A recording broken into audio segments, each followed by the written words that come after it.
Welcome to the students of 2nd PUC. This is session 5 of chapter 2, electrostatic potential and capacitance. In all the previous sections or in previous sessions, we had discussed about electrostatic potential and electrostatic potential energy, and it was related to point charges or a system of charges. In this session, I will only be discussing some results related to electrostatics of conductors. There is nothing as proof here. We will only be looking at the results and making use of these results later in solving problems. Also, we will be solving problems related to electrostatic potential. Let us begin. Here are the results related to electrostatics of conductors. The first result is, in the static condition, that is when there is no current flowing through a conductor, the net electric field inside a conductor is 0. The second result, the electrostatic field at the surface of a charged conductor must be normal to the surface at every point. The third result, the net charge inside a conductor is 0 in the static condition. The other way of telling this is, there will not be any excess charges inside a conductor.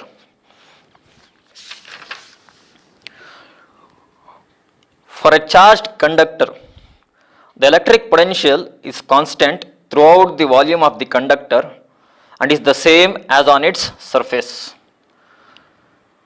The fifth result, the electric field at the surface of a charged conductor is given by E is equal to sigma by epsilon naught. If you are to consider in vectorial form, vector E is equal to sigma by epsilon naught into n cap, where n cap represents a normal at every point of the surface or at any point of the surface. Sigma is surface charge density. The sixth result, for a conductor with a cavity with no charges inside the cavity, the electric field inside the cavity is 0. This phenomenon is called as electrostatic shielding. These are the results related to electrostatics of conductors. In your NCERT, there are a number of diagrams being given for the explanation of these results. While some of you may find it confusing, we will see one diagram at a time, and every diagram related to every one of the results of electrostatics of conductors. Here is the first diagram. What does this diagram tell? This diagram tells that electric field inside a conductor is going to be 0 in static condition, which is when there is no any electric current flowing inside the conductor, then electric field inside is going to be 0. Well, this is the second diagram. What does this tell? So this tells that the electric field is going to be normal at every point of a surface. Here they have also shown charges. There is a mixture of two phenomena. So they are showing the electric field both in the case of positively charged conductor as well as in the case of negatively charged conductor within one diagram. Okay. While a better way of showing this diagram would be this way. If you consider just positive charges, the electric field is going to be normal at every point and it is directed outwards. And if you consider the conductor is charged negatively, the electric field in this case is going to be inward and normal at every point of the surface. This diagram also includes another result, which is electric field at the surface of a charged conductor is going to be sigma by epsilon naught into n cap. So this diagram includes two results. The next diagram, what does this tell?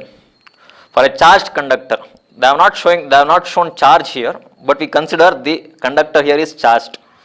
For a charged conductor, the potential inside is going to be a constant and is same as on the surface of the conductor. Then the next diagram, So this is related to electrostatic shielding. So consider you have a conductor with a cavity inside it. So if you want to understand what does this mean, a metal Tiffin carrier is nothing but a conductor with a cavity inside. So if a conductor with a cavity is charged outside and not inside, then the electric field inside is going to be 0. The charges will reside only on the surface and it is not going to be passed inside it. It is not going to be passed inside the cavity. And this phenomenon is called electrostatic shielding. Now next. So figure 2.18, this has been given in your NCERT. This is the summary of all the 6 results.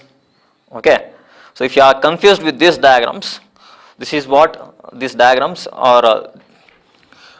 If you take out every diagram is related to one result of electrostatics of conductors.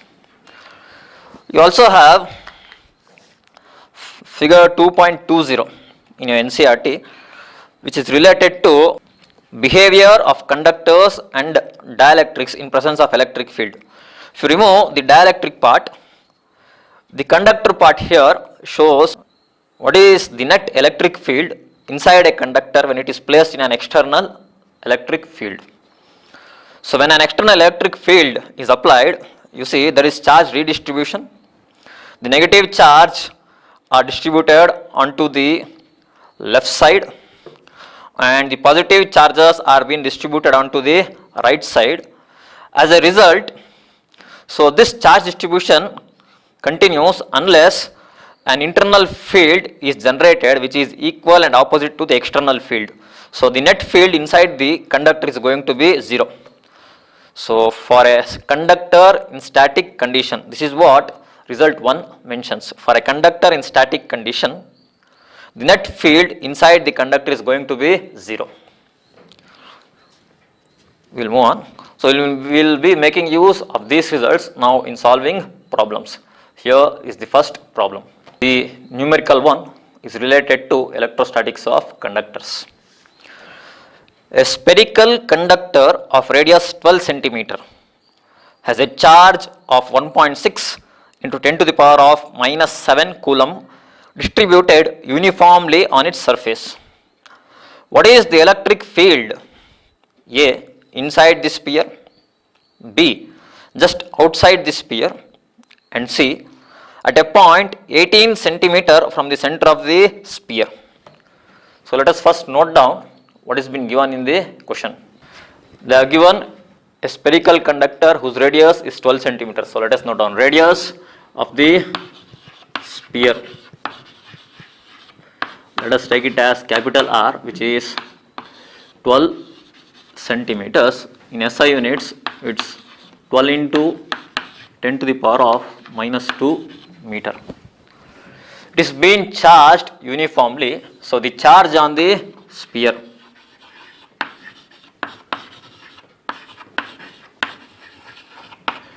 let me take it as Q, 1.6 into 10 to the power of minus 7 coulomb. The first question is to find electric field inside the sphere. So the answer for the first question is, so for a conductor, the electric field inside is going to be 0.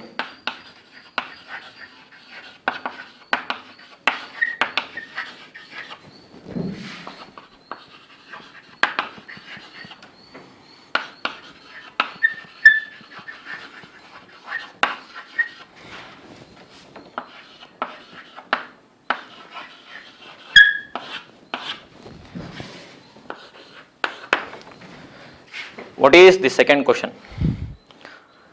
Electric field just outside the sphere. So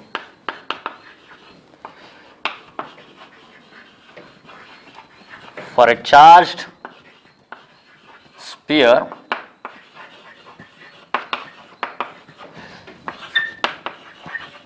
electric field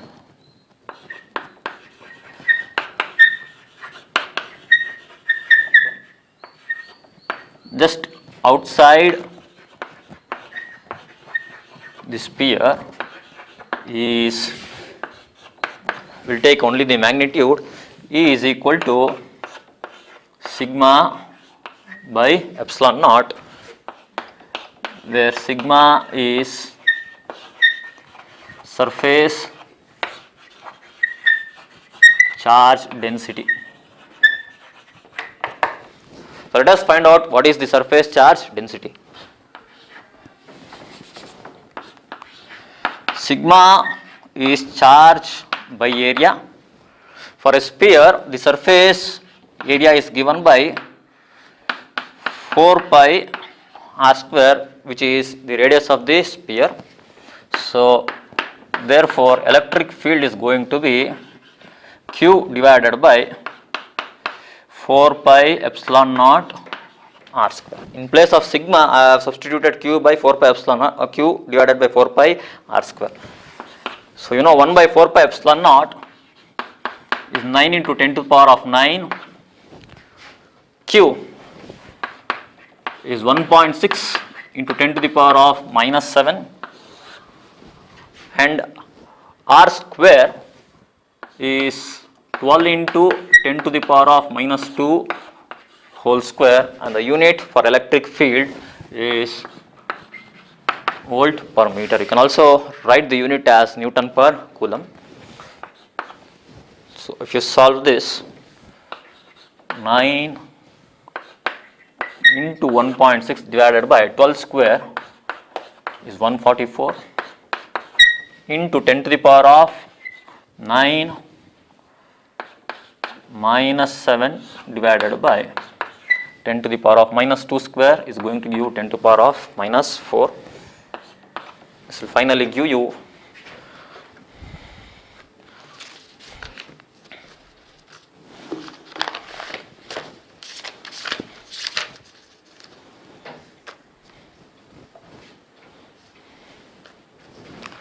if you multiply 9 by 1.6, what you get is 14.4.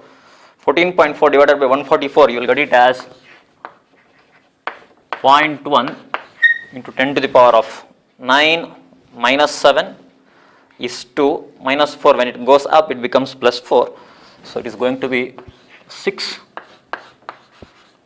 volt per meter. The better way of writing it is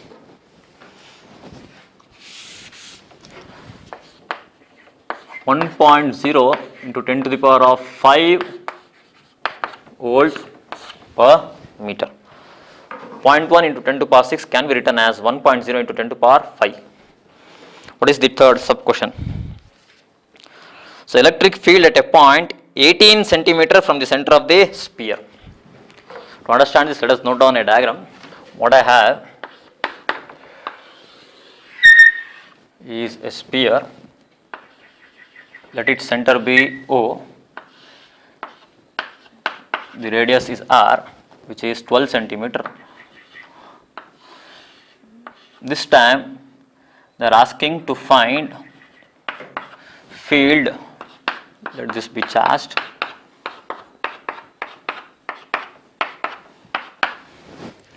At a point which is 18 centimeter from the center.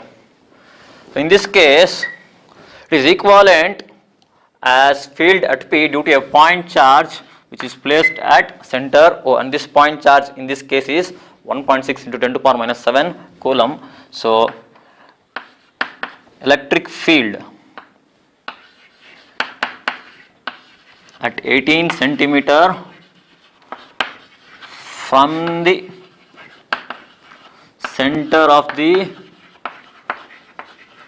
sphere is going to be E is equal to 1 by 4 pi epsilon naught Q by R square. This R is 18 centimeter. So this is going to be 9 into 10 to the power of 9 into 1.6 into 10 to the power of minus 7 divided by 18 centimeters in meters, 18 into 10 to the power minus 2 whole square. As we simplified previously, when in this case if we simplify, we will get the answer here as Note down 9 into 1.6 divided by 18 square is 324. If you do 18 square, we'll get it as 324 into 10 to power minus 4 here into 10 to power of 9 minus 7. The final result is going to be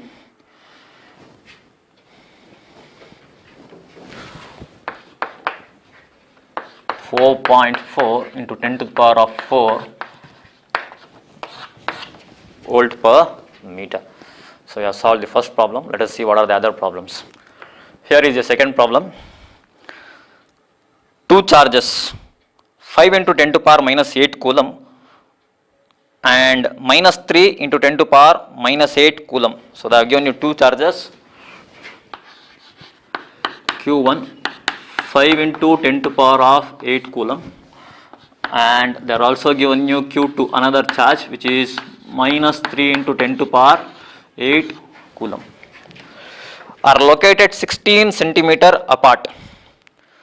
At what point or points on the line joining the two charges is the electric potential 0? Take the potential at infinity to be 0. They have also given the distance between these two charges. I can take the distance as R12, which is 16 centimeters in terms of SI units, 16 into 10 to power minus 2 meters. So, here we have two charges. One is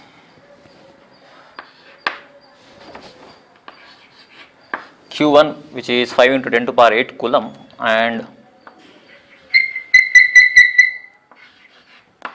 Q2, which is minus 3 into 10 to power 8 coulomb. Sorry, it's minus 8.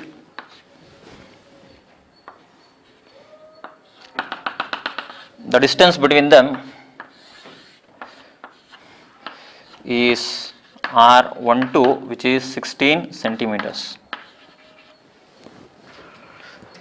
We are supposed to find a point between them or on the line joining the two charges where the potential is going to be 0. So, first we will consider, let this point be A and this one be B. Somewhere midpoint, let me take it as O, sorry, not a midpoint, somewhere a point between A and B. Let us consider the potential is 0. Let this distance be x.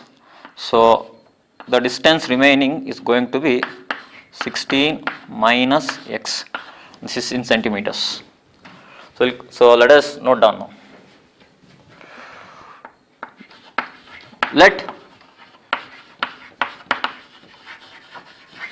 the potential at O be 0. Then the potential at O is going to be potential due to charge Q1 plus potential due to charge Q2. They have already told you that potential at the point O is 0. And what is the potential due to Q1 and Q2? So, it is going to be 1 by 4 pi epsilon naught into 5 into 10 to power minus 8 divided by the distance of Q1 from point O is x minus 3 into 10 to the power of minus 8 divided by the distance of Q2 from the point O is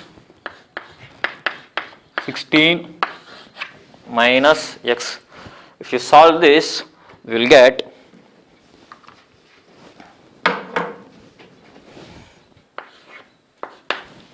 0 is going to be equal to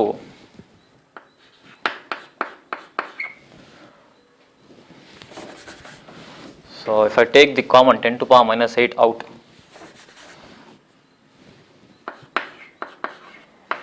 this is become 5 by x minus 3 divided by 16 minus x. So, if 10 to power minus 8, if you take it onto the left side,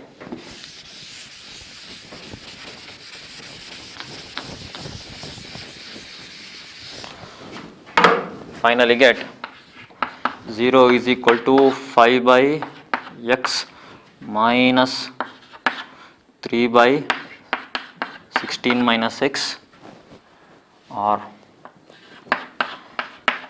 5 by x is equal to 3 divided by 16 minus x. Cross multiply, we will get this as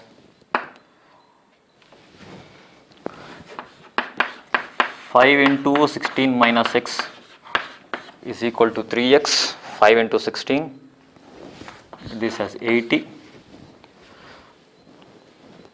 yes, minus 5x is equal to 3x, and this will give you 80 is equal to 8x, or x is going to be equal to, continue here, 8x is equal to 80, which means x is equal to 80 divided by 8, so x is 10 centimeter. So we got the answer x as 10 centimeters. So the point O is 10 centimeters from charge Q1 and it is towards Q2. Here in this problem we can also have another point where the potential can be 0 and it is not between these two charges, it is out of these two charges. Let us see what it is. Let us take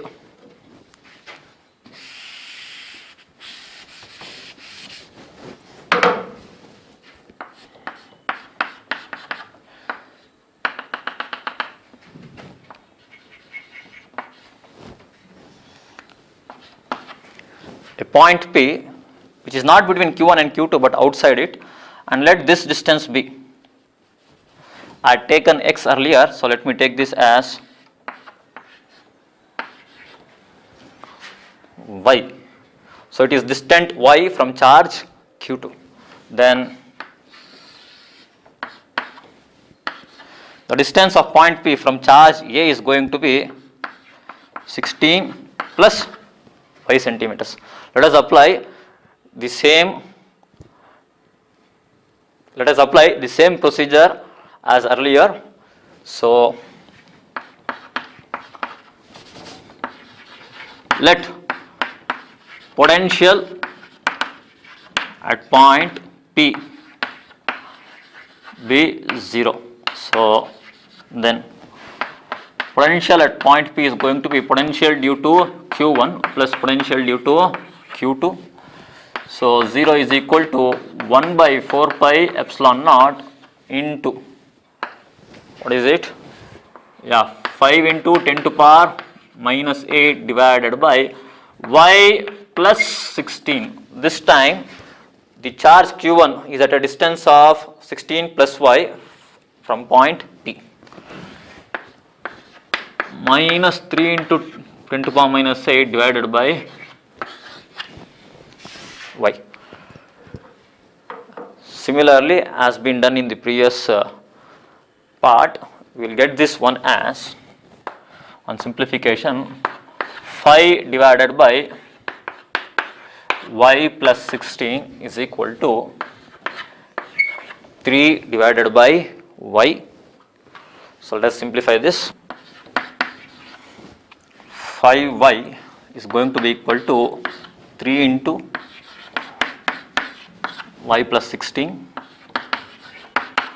5y is equal to 3y plus 48.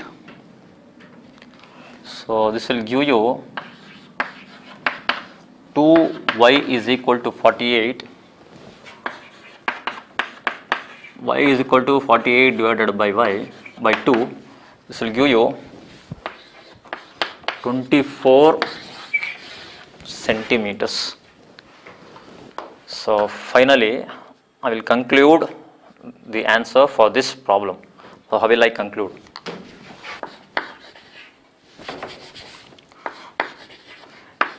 The potential is 0 at the points 10 centimeter, and here if you add 16 to 24 you will get it as 40, and 40 centimeter from charge Q1 towards Q2.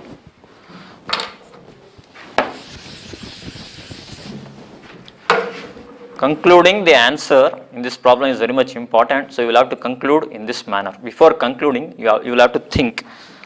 Just, if at all, I write the answer as the potential is 0 at the points 10 centimeter and 26 centimeters. Sorry, 24 centimeters, then it will become wrong. Okay, the 24 centimeters is from Q2 and not from Q1. So add 16 to it, it will become 40 centimeter. So I will conclude the potential is 0 at the points 10 centimeter and 40 centimeter from the charge Q1 towards Q2. The similar question is been asked in your annual question paper of 2015.